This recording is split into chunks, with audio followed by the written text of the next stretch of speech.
तो ये हमारी फिजियोलॉजी ऑफ जीआईटी की फिजियोलॉजी ऑफ गैस्ट्रोइंटेस्टिनल सिस्टम की दूसरी वीडियो रहने वाली है, जिसमें आज हम बात करेंगे mechanism, secretion, composition different digestive juices.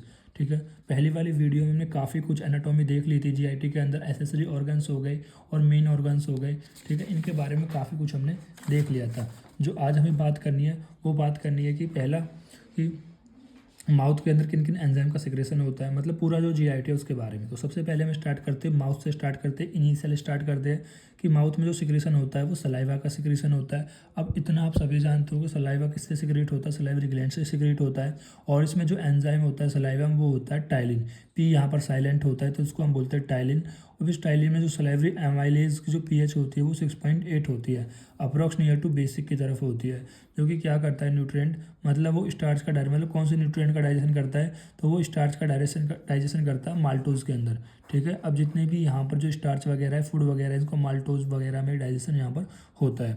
उसके बाद देखो स्पेशल एक नोट कर लेना कि ईसोफेगस के अंदर कोई चीज़ ना सिक्रेट होती है, ना ही कोई एंजाइम होता है। ना जब सिक्रेट और एंजाइम ही कोई नहीं है तो कन्वर्ट भी किसी का भी नहीं होने वाला है। ठीक है, फिर आता है स्टोमच के बाद। स्टोमच में क्या होता है, दो एंजाइम्स का, ठीक है, दो एंजाइम में दो जूस का सिक्रेशन होता है। एक होता है गैस्ट्रिक जूस, एक होता है एचसीएल। जबकि माउथ के अंदर सलाइवा जूस का, सलाइवा का सिक्रेशन हुआ था, यहाँ पर गैस्ट्रिक जूस का और एचसीएल का। अब देखो यहाँ पर दो एंजाइम्स होते हैं। ठीक है, कौन कौन से होते हैं, एक होता है पेप्सिन, एक होता है रेनिन। एक होता है पेप्सिन, एक रेनिन। नोट कर लेना, पेप्सिन और रेनिन एक एंजाइम्स होते हैं जो करते क्या है, पेप्सिन वर्क करता है प्रोटीन पे और प्रोटीन को ब्रेक डाउन कर देता है प्रोटीन पेप्टॉन्स और प्रोटीएज में।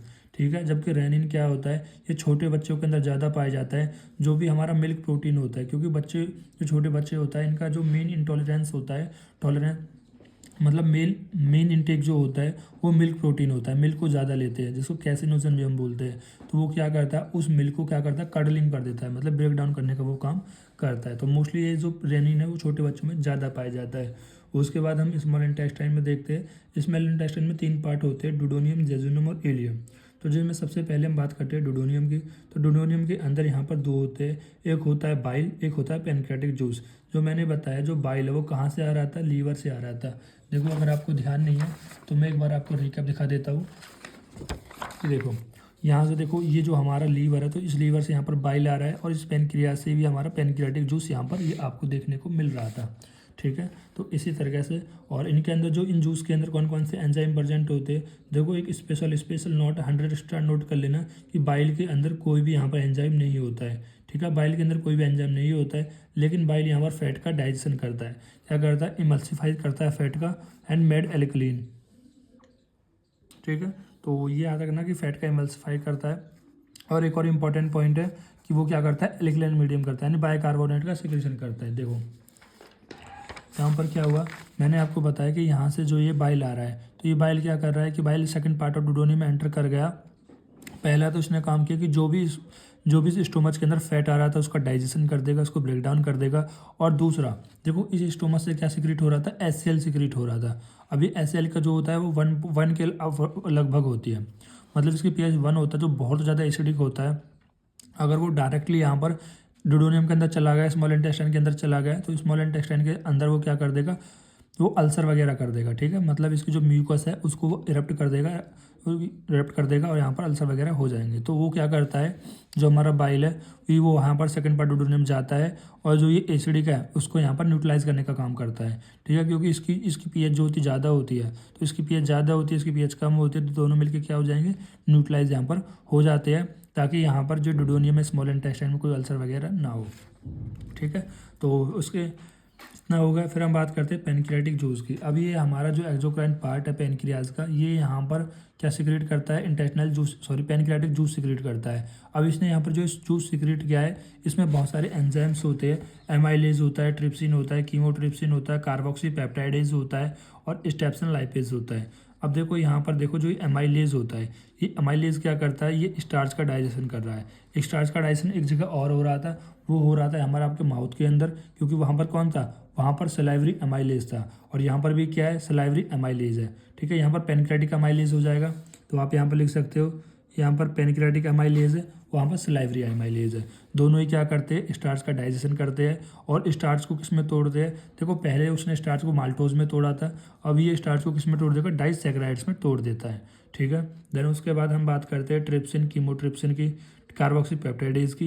ये की क्या करते हैं, जो पहले हमारे जो प्रोटीन थे ना, कि देखो सब स्टोमच के अंदर जो प्रोटीन का ब्रेकडाउन हुआ था प्रोटीन, पेप्टोन और प्रोटीज के अंदर, अभी यहाँ पर देखो स्टोमच के अंदर ये प्रोटीन का ब्रेकडाउन हो गया, पेप्टॉन्स का हो गया, प्रोटीन का होगा, प्रोटीज हो गया, जा कहाँ जाएंगे, ये सेकंड पार्ट ऑफ डुडोनियम के अंदर जाएंगे।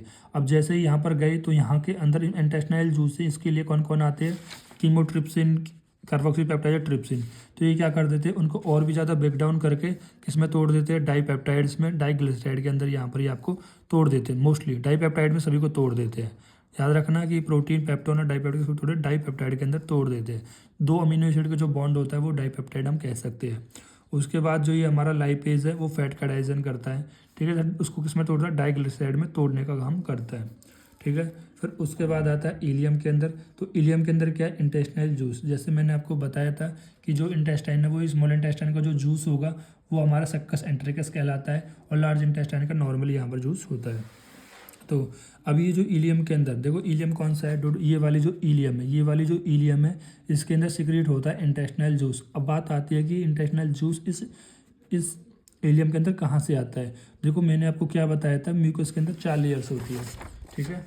म्यूकस के अंदर नहीं, एलिमेंट्री कैनाल के अंदर 4 लेयर होती है, ठीक है। ये 4 लेयर, अब इनके अंदर सबसे जो अंदर लेयर होती है वो होती है म्यूकोसा, और इन म्यूकोसा के अंदर क्या होता है, फिंगर लाइक प्रोजेक्शन होता है, ठीक है। इन फिंगर लाइक प्रोजेक्शन होता है जिसको हम बोलते हैं विली, ठीक है। इनके अंदर क्या होता है, फिंगर लाइक प्रोजेक्शन होता है, इसको हम क्या बोलते हैं, विली बोलते हैं, ठीक है। तो यहाँ पे मैंने लिख रखा है इंटेस्टिनल ग्लैंड बिटवीन विली, ठीक है। जो ये विली होती है, जो हमने यहाँ पर विली बताई, ये विली बताई, तो इन विली के अंदर क्या होती है, कुछ इंटेस्टिनल ग्लैंड्स वगैरह होती है। तो यहाँ पर आप लिख सकते हो इंटेस्टिनल ग्लैंड्स, जो कि क्या करती है, यहाँ पर ये इंटेस्टिनल जूस का सिक्रीशन करने का काम करती है, ठीक है। कॉन्सेप्ट आपको समझ में आ रही है ना, कि किस तरह से चीज़ें जुड़ रही है, किस तरह से नहीं। तो ये चीज़ आपको यहाँ पर समझनी होंगी। तो कहाँ पे थे हम, तो उसने क्या करा, उसमें अब उसके जो जूस सिक्रीट हुआ, अब यहाँ से देखो जो इंटेस्टिनल जूस मान लो कि ऐसे तरह से यहाँ पर होगा, तो ये इसके अंदर इस तरह से निकल रहे होंगे भाई, ये इसके अंदर होंगे, और इंटेस्टिनल जूस सिक्रेट कर दिया। तो इसमें कौन कौन से एंजाइम्स आएंगे, dipeptidase, maltase, sucrase, lactase, lipase, nucleotidase, nucleosidase, ठीक है। तो इस तरह से यहाँ पर बहुत सारे एंजाइम सिक्रेट हो गए। देखो जिनमें एज लगा होता है सभी ये क्या होते हैं, एंजाइम्स होते हैं। अब जैसे एंजाइम है ऐसे ही ब्रेक डाउन करेंगे, ठीक है। जैसे यहाँ पर जो डाईपेप्टाइडेज बचा था, डाईपेप्टाइडेज जो बचे थे, यहाँ पर देखो सबसे पहले क्या हुआ था, सबसे पहले प्रोटीन, देखो स्टोमच के अंदर सबसे पहले प्रोटीन का ब्रेकडाउन हुआ, ये हमारे यहाँ पर चले गए सेकंड पार्ट ऑफ डुडोनियम में। उन प्रोटीन का पहले यहाँ पर जो ब्रेकडाउन होते हैं पेप्टॉन्स वगैरह में, ये यहाँ पर आ गए, पेप्टॉन प्रोटीज वगैरह यहाँ पर आ गए, ठीक है। इनका और ब्रेकडाउन कर दिया तो ये हो गए पेप्टाइड। तो यहाँ पर पेप्टाइड चल रहे हैं, यहाँ पर क्या चल रहे हैं, पेप्टाइड चल रहे हैं। और ये पेप्टाइड होते होते होते जब यहाँ पर ये इलियम में पहुँचते हैं तो इन पेप्टाइड का भी किसमें, डाईपेप्टाइड का ब्रेकडाउन हो जाता है, ठीक है। अब इन डाईपेप्टाइड का किसमें ब्रेकडाउन हो जाएगा, यहाँ पर अमीनो एसिड में ब्रेकडाउन हो जाएगा। किस में ब्रेकडाउन हो जाएगा, अमीनो एसिड में ब्रेकडाउन हो जाएगा। आपको चीज़ें समझ में आ रही है ना किस तरह से, ठीक है। तो ये ऐसे ही चलेगी, ऐसे माल्टोज है। तो यहाँ पर क्या बचा है हमारा, माल्टोज बचा। देखो ये माल्टोज कहाँ का प्रोडक्ट है, अगर आपको ध्यान होगा कि मैंने सबसे पहले माउथ के अंदर स्टार्च को ब्रेक डाउन किया था, वो किसमें किया था, माल्टोज में किया था। ये देखो यहाँ पर अगर आपको दिख रहा है तो यहाँ पर ये माल्टोज में ब्रेक डाउन किया था। और जब ये माल्टोज में ब्रेक डाउन हो गया, माउथ में ब्रेक डाउन हो गया था, वो जब एक यहाँ पर इलियम में पहुँचता है तो इलियम में माल्टोज का किस में टूट जाता है, ग्लूकोज प्लस ग्लूकोज में टूट जाता है, ठीक है। ग्लूकोज प्लस ग्लूकोज में टूट जाता है। फिर हमारा सुक्रेज बचता है, सुक्रेज ग्लूकोज प्लस फ्रक्टोज में बदल जाता है। लैक्टोज जो बचता है वो ग्लूकोज प्लस गैलेक्टोज में बदल जाता है, ठीक है। तो इसी तरह से यहाँ पर लाइपेज डाइमोनोग्लिसराइड में, ठीक है। और उसका जो ब्रेकडाउन होता है फैटी एसिड एंड ग्लिसरॉइड में, ठीक है। और न्यूक्लियोटाइडेज का न्यूक्लियोटाइड्स में, न्यूक्लियोसाइडेज का न्यूक्लियोसाइड्स में।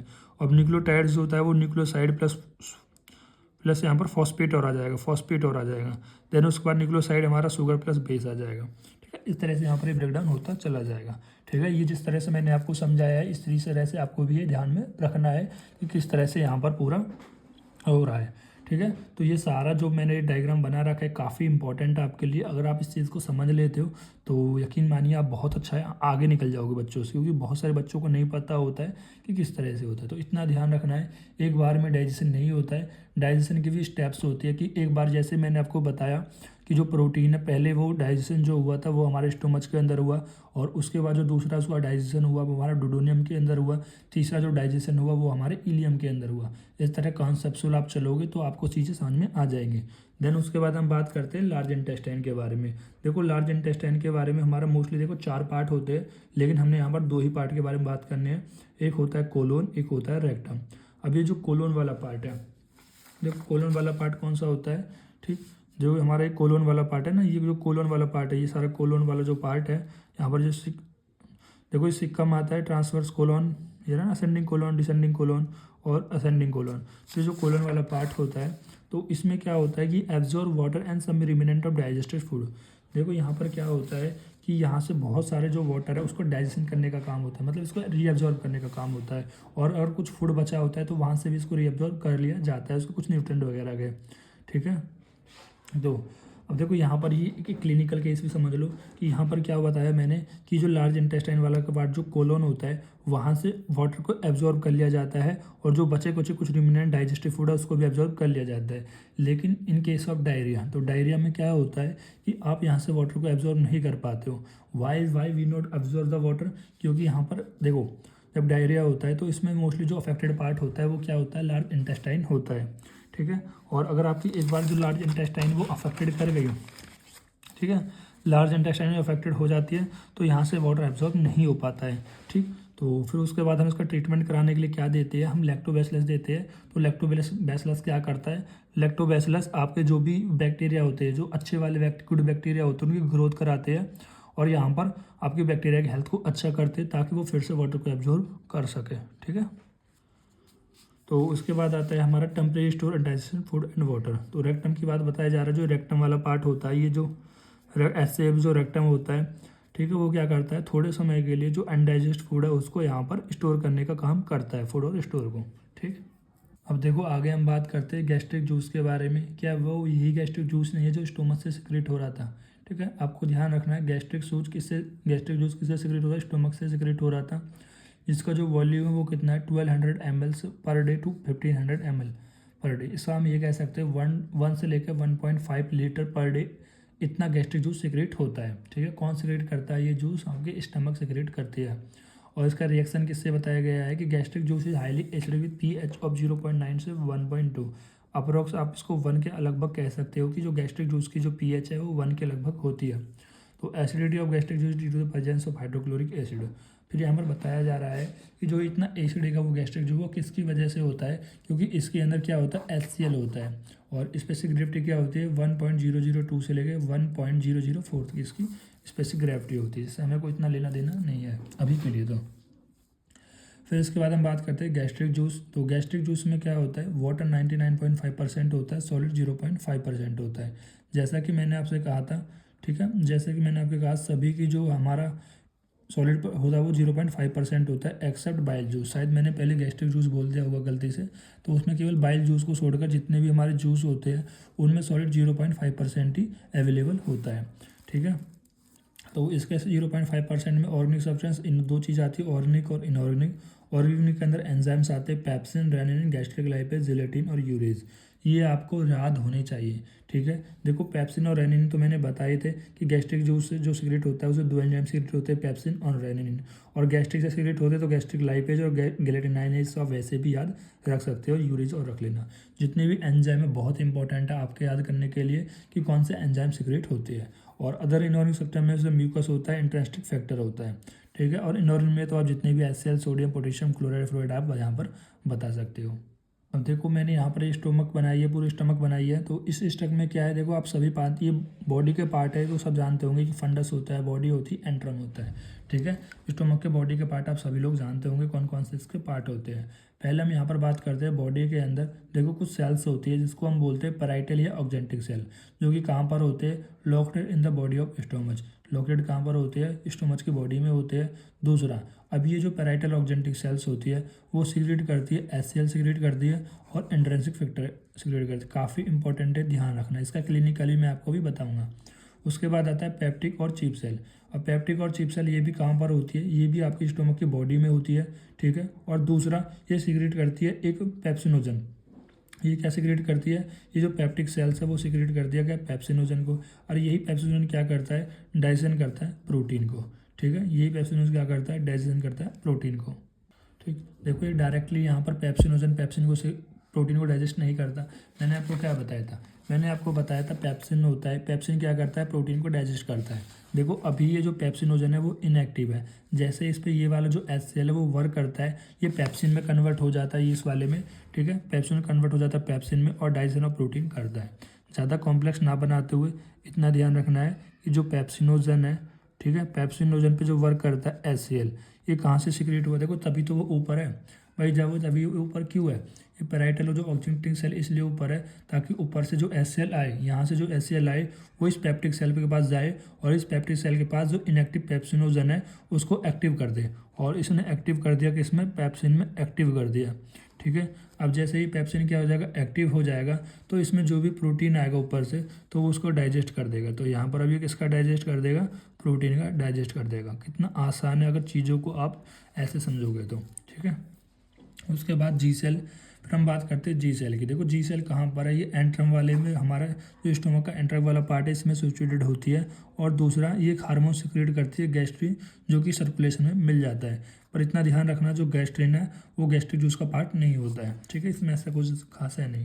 उसके बाद आती है म्यूकस सेल। देखो म्यूकस सेल भी कहाँ पर सिचुएटेड होती है, वो भी आपके यहाँ पर एंट्रम वाला जो स्टमक का एंट्रम वाला पार्ट है इसमें सिचुएटेड होती है, लोकेटेड होती है। अब ये दो चीज़ सिक्रेट करती है, एक म्यूकस सिक्रेट करती है, एक बायोकार्बोनेट सिक्रेट करती है।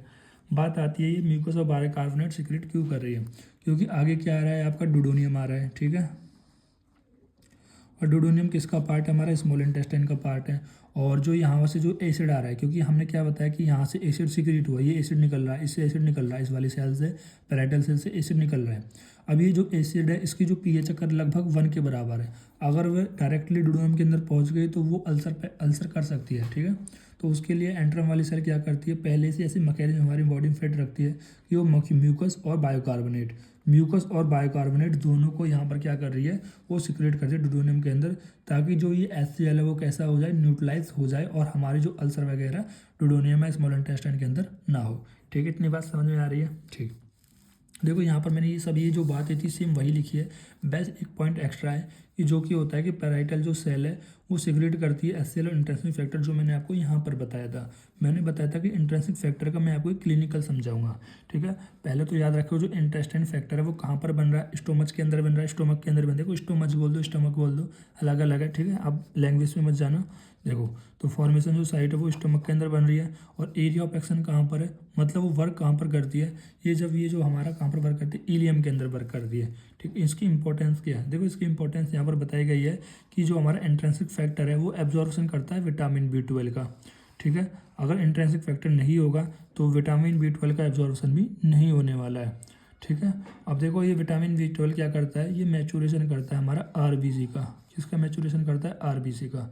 अगर मान लो आपके स्टमक में कोई पैथोलॉजी हो जाए, क्लिनिकल डिस्टर्बेंस हो जाए और इंट्रिंसिक फैक्टर या तो बने ना या कम बने, तो क्या होगा, आपको एनीमिया हो सकती है ना, क्योंकि RBC अब क्या नहीं होंगे, मैच्योर नहीं होंगी।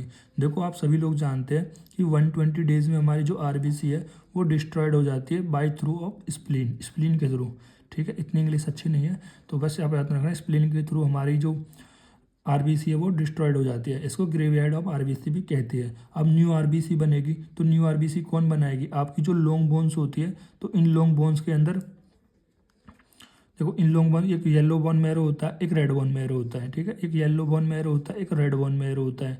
तो यहाँ पर ये क्या करेंगे, देखो येलो बोन मैरो इसके अंदर होता है और ये होता है रेड बोन मैरो, ठीक है।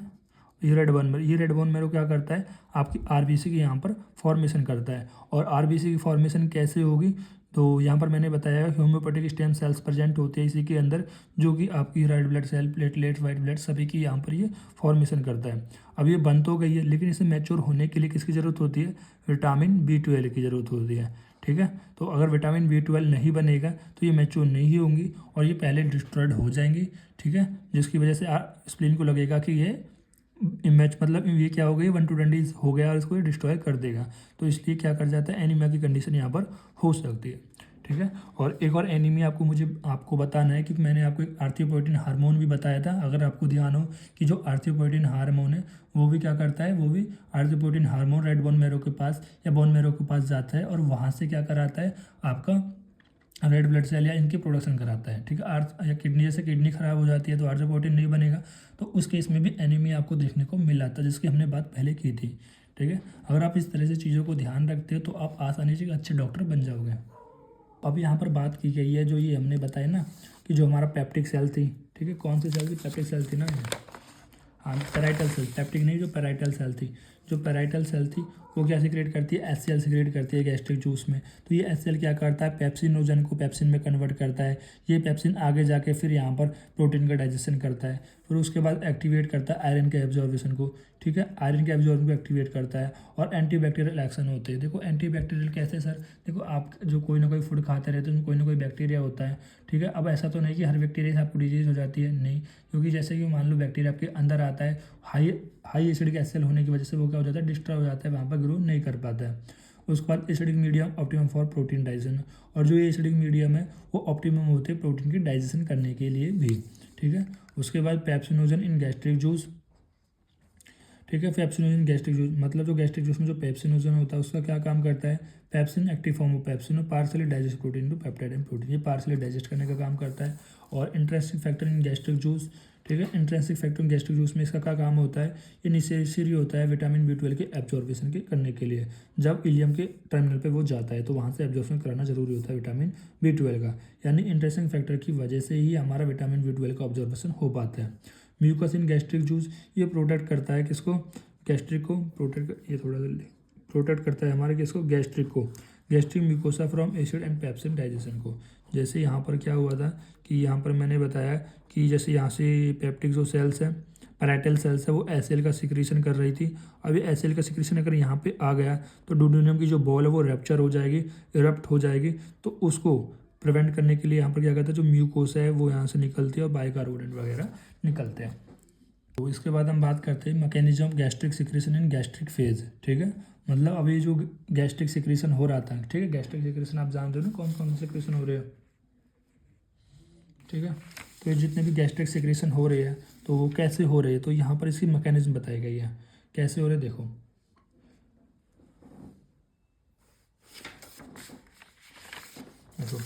यहाँ पर जो मैकेनिज्म गैस्ट्रिक सिक्रेशन हो रहे थे ना, तो इनकी मैकेनिज्म क्या है वो देखो। पहले बताया कि वेगल रिफ्लेक्स, देखो ये हमारे जो वेगस नर्व वो पैरासिम्पैथेटिक नर्व है, ठीक है।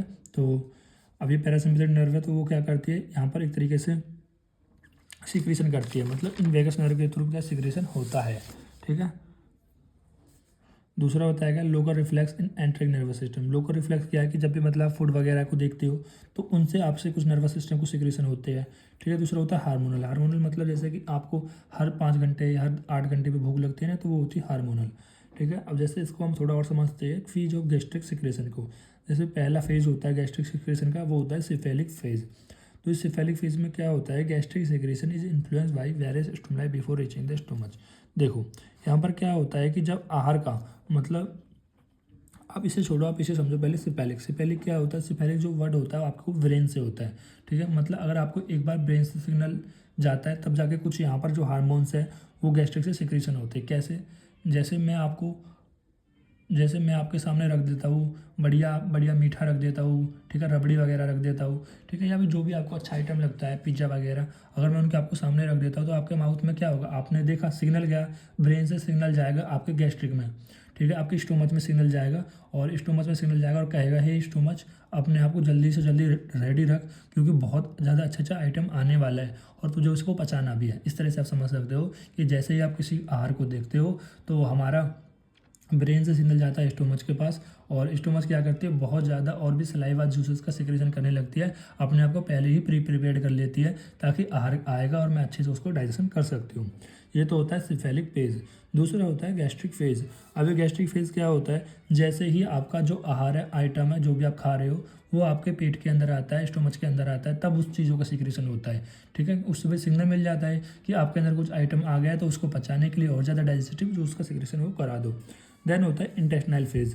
अब इंटेस्टाइनल फेज में क्या होता है कि gastric secretion influence by the stimuli arising from the intestine, कि एक बार जब वो कह रहा है स्टोमच से इंटेस्टाइन के अंदर पहुंच जाता है, ऐसा नहीं है कि स्टोमच से जो सिक्रेशन है वो बंद हो जाता है, ऐसा नहीं होता है, ठीक है। तो तब भी कह रहा है कि जो स्टोमच है वो सिक्रेशन करती है, ठीक। अब इसको यहाँ पर एक यहाँ पर डायग्राम के माध्यम से बताया गया है। देखो पहले देखो इस व्यक्ति ने क्या करा है कि जो भी हमारा कोई भी आइटम वगैरह था उसने देखा, देखा तो वो क्या हुआ, पहली फेज वाई वेगस नर्व, यानी ब्रेन से सिग्नल गया और सिग्नल ले जाने वाली कौन थी, वेगस नर्व। तो मैंने यहाँ पर ऊपर बताया था ना कि वैसो वेगल रिफ्लेक्स आता है, यानी ये वेगस नर्व क्या आ गई, ये वेगस नर्व सिग्नल ले जाती है आपकी स्टोमक के पास कि आइटम आने वाला है, अच्छा पहले ही एंजाइम्स को जूस को सिक्रेट कर दो, ठीक है, बाई पैरासिम्पेटिक नर्व के थ्रू। उसके बाद आता है दूसरा, पहला हो गया सिफेलिक, दूसरा होता है गैस्ट्रिक फेज।